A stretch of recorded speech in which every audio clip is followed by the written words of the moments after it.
Hello, ladies and gentlemen. Well, let me turn it down a little bit. Alrighty. See, I didn't abandon you. I just had to take some time off. That's all. Okay, so now we're back. So episode 5. It's evolving. It's almost like we're becoming an actual radio show. I mean, with nearly 60 listens on 4 episodes, that means averages out to about 15 listens per episode. For a guy that is in his room talking about Pokemon, I'd say that's pretty awesome. Because that means that at least 15 people are listening every week, even though I get no responses or anything. Hey, that's fine. As long as I see those numbers go up, I'm fine by that one. Okay? Tell your friends, tell whoever, I'm that man. I'm that Pokemon man, okay? Speaking of Pokemon, man, okay, I want to see you guys Pokemoning out.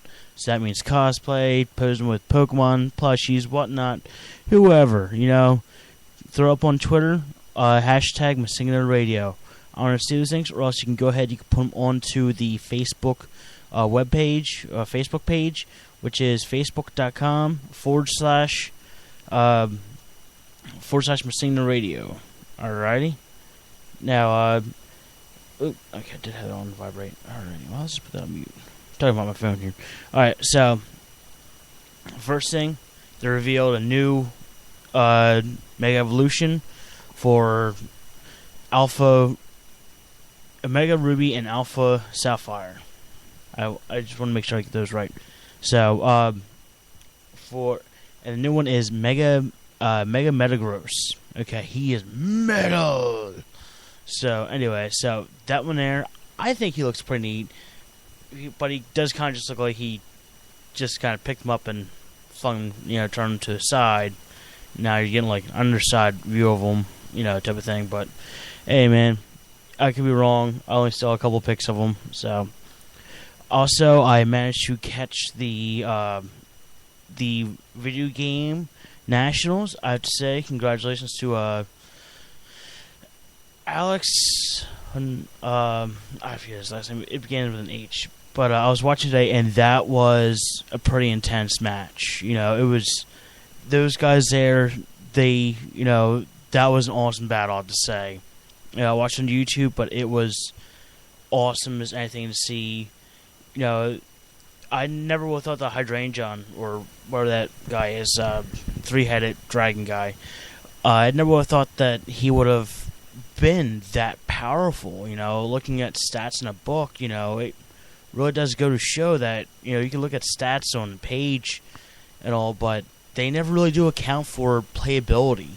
They're just part of everything. So even that there, can, can be misleading.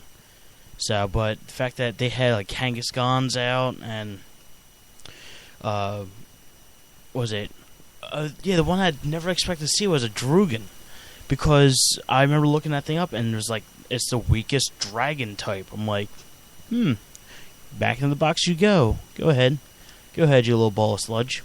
So, I was like, I really didn't care for him. Then, who else did he have out? Sableye. Oh, and then he had a shiny Gengar. That lucky son of a... And then he also had Mega Evolved it. That was awesome. It's like seeing the albino, catfish or whatever. It's just like this giant white thing that's scary as anything because it's going to just topple you. But, it was an awesome matchup. And there was some parts where I was like, there's no way he's pulling this thing out, and somehow he did. Especially with that Talonflame that he has. Oh my god, that thing just tore through his opponent, Beeb Halim, I believe it was. And it was just, just tore through, man. To give good props to the announcers of it, because they really did kind of give a, step by step on it all. And it, I'm literally retraining up my guys. I'm just getting some things together, and I'm going to try and get into next year's video game tournaments, because, you know what, I think I could do it. I may be just a Pokemon breeder, but I feel as though I could rock some major butt. So, alrighty, now now moving on from that, because that honestly was just because I watched the semifinals, which had Alex H against Joe or John, pretty much a guy in a rice hat, and that was a pretty good matchup there also, and that's he had like Gyarados too, and just he kept on rocking them, so it was pretty awesome. What was the thing here? Okay. So moving on from there, and moving on to another unscripted thing, is while going ahead and playing Pokemon the other day, is I realized something while I was training up some guys, using experience share because of how high my guys are now, is that experience share is a lot better in the higher levels, because that way you're not sitting there grinding as much. Like I'm just like flying through levels left and right with level like 58s and 59s. I'm already up to like 63. I'm like, holy crap, where did all that time go? I was like, oh my god. Because at first I'm like, I don't like this because everything's getting experience except for, including the one thing that I wanted to get. But it's just, to me, it wasn't all that great because I like the one-on-one. But the fact that now it's like, okay, everyone's getting it. And when you're at a higher level, when you're comfortable with everyone's moves and abilities, you're like, okay, go ahead, start, pounding out them levels, because I don't want to be sitting here until next to March. So, and it's just like flying through them, and I'm totally just gonna rock that Elite Four when I go ahead and get my guys up to the one, or get them all up to the level. So, I'm just gonna rock it out like Rock'em Sock'em Robots.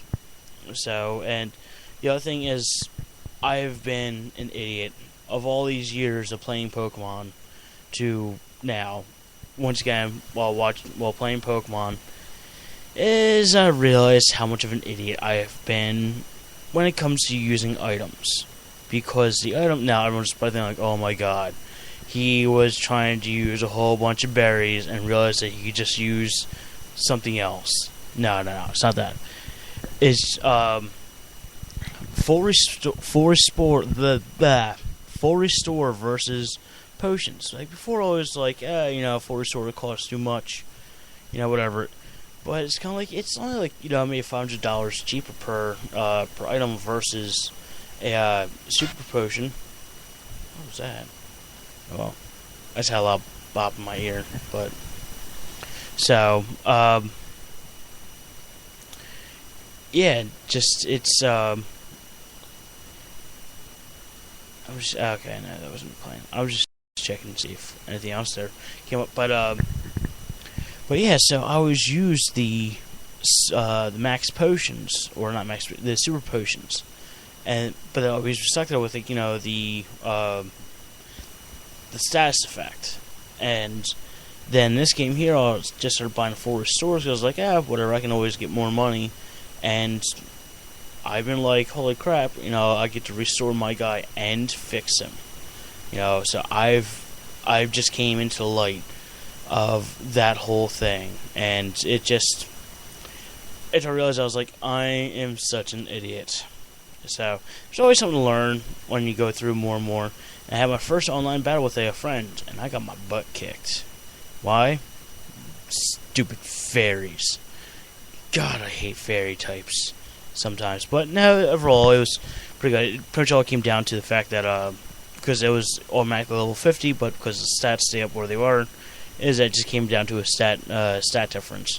But for the most part, if I had him up to where he had them, I probably would have kicked his butt. So, alrighty.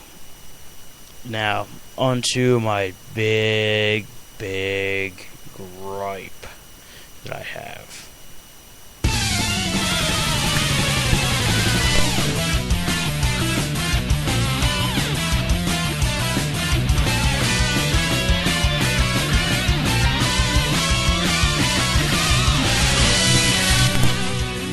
Alright, so my big gripe comes out of, comes off of the site of Kotaku. Page 4 is, I'm not sure if this was put up as an actual list or whatnot, but I think they kind of meant it. So, now the list is the top 50 Pokemon. And they're listed from worst to best. Worst being 50, best being 1. I'm not going to run through the whole list. I'm just going to jump through. Like, 50 is Cubchoo, 44 Wailord, let's see, 37 Psyduck, 35 Espeon, 32 Cubone, 30 Latias, 28 Gyarados, 19 Metagross, 11 Ludicolo. The top 10 are Vanillux at 10, Shuckle at 9, Greninja at 8, Scrafty at 7, Hawlucha at 6, Ranunculus at 5, Chespin at 4, Elekid at 3, Trubbish at 2, and Gengar at 1. Now, the reason why I do not really believe or really like this thing is because a lot of the guys that I use are not on here at all. Such as, what was it? They have Gigalith on here. Gigalith is number 36. Gigalith is amazing, in my opinion.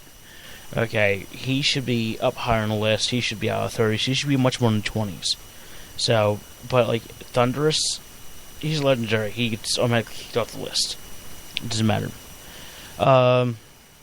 What else here? Yeah, Esper. I've never used him before, but Spiritomb. Okay, yeah, he's a cheapo right there. He has no weakness. Stupid Ghost Dark.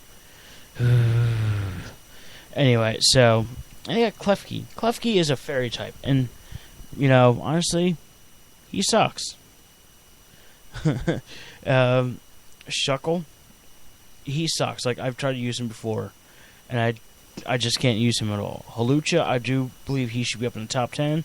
That guy has whooped my guys' butts plenty of times. Like, oh my god, I can't tell you how many times I've run to Wawa and be like, crap. Ranunculus is a psychic grass. I don't think he should be up in the top 10. Chespin, no. Elekid, he's pretty good. He's electric type, and you know, I think he belongs on the list, but not up in the top 10. Gengar, I do believe he belongs on the top 10, but not number 1.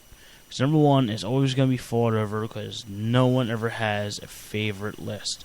This must have been put together by a guy who was like, let's do internet searches for common things. You know, Combi, for instance. The only thing good about a Combi is a female one.